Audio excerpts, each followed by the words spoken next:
بسم اللہ الرحمن الرحیم۔ اہل اسلام سے آج ایسے انداز سے مخاطب ہوں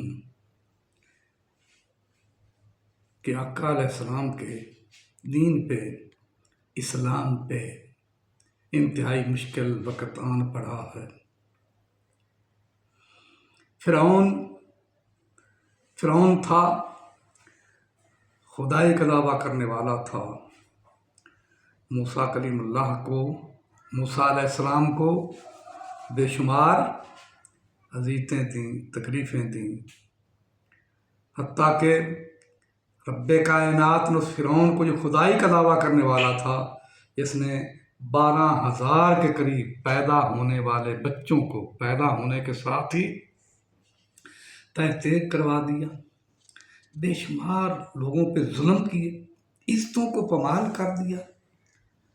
اور رب کائنات نے اس فرعون کو دریائے نیل میں غرق کر کے اس کی لاش کو آنے والے لوگوں کے لیے عبرت کا سامان بنا دیا۔ فَاعْتَبِرُوا يَا أُولِي الْأَبْصَارِ، بصیرت والے لوگوں، اب بھی وقت ہے، عبرت حاصل کرو۔ نمرود بڑا خدائی کا دعویٰ کرنے والا، اپنے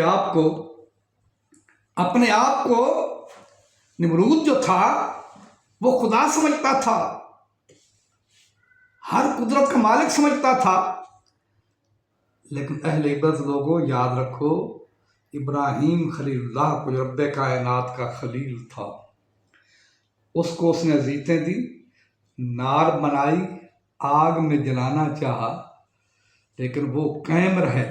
رب والے قائم رہتے ہیں، دین والے قائم رہتے ہیں، ان کا نام بھی قائم رہتا ہے، ان کی شخصیت بھی قائم رہتی ہے۔ اس نمرود کو رب کائنات نے کیسے ہلاک کیا؟ خدائی کا دعویٰ کرنے والے کو، اس ظالم شخص کو ایک مچھر سے، جو کائنات کی سب سے چھوٹی اس کی تخلیق ہے، اس کے ذریعے، اس کے ناک کے نتنوں سے اس کے دماغ میں اس کو پہنچا دیا۔ اس نے اندر اڑ کر اس نمرود کو جوتے مروا کر سر کے اندر، کیونکہ وہ خدا جو تھا، اب اس کو سکون تب آتا تھا جب اس کے سامنے اس کے غلام جو تھے وہ جوتے مارتے تھے۔ جب تک جوتے پڑتے رہتے وہ سکون میں رہتا، جب جوتے بند ہو جاتے تو مچھر جو تھا اس کو ایسے تنگ کرتا، وہ چین نہیں لے سکتا، پھر کہتا پھر مجھے جوتے ماروں۔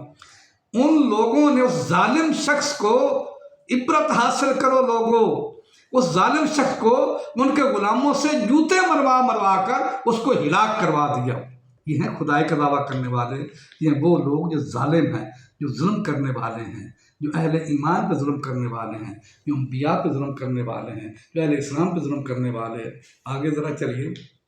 صالح علیہ السلام کی اونٹنی تھی، وہ پانی پیتی تھی، لوگوں نے ظلم کیا، کیا کیا؟ اس کی کونچیں کاٹ دیں۔ تو رب کائنات نے صالح علیہ السلام نسبت رکھنے والی اونٹنی جو تھی، اس کی کونچیں کاٹی گئیں تو رب کائنات کی ذات غیرت میں آ جاتی ہے۔ دنیا والوں ذرا عبرت حاصل کرو۔ تو اس ہستی کو، اس جو بستی تھی، اس کو نیچے سے ہاتھ ڈال کر اکھاڑ اوپر لے جا کر اس کو تہس نہس کر کے رکھ دیا گیا، اٹھا کے رکھ دیا۔ نیچے سے ہاتھ ڈالا زمین کو، اوپر لے جا کر درمیان آسمان میں اس کو نیچے پھینکا، ان سب کو ہلاک کر کے رکھ دیا۔ دنیا والوں، مرید کے اندر ایک قیامت برپا ہو چکی ہے۔ یہ لوگ کیا سمجھتے ہیں؟ یہ فرعون سے بڑے تو فرعون نہیں ہیں، لیکن فرعون سے بڑے ہیں، نمرود سے بڑے کافر ہیں، یہ بڑے ہیں، یہ بڑے ظالم ہیں۔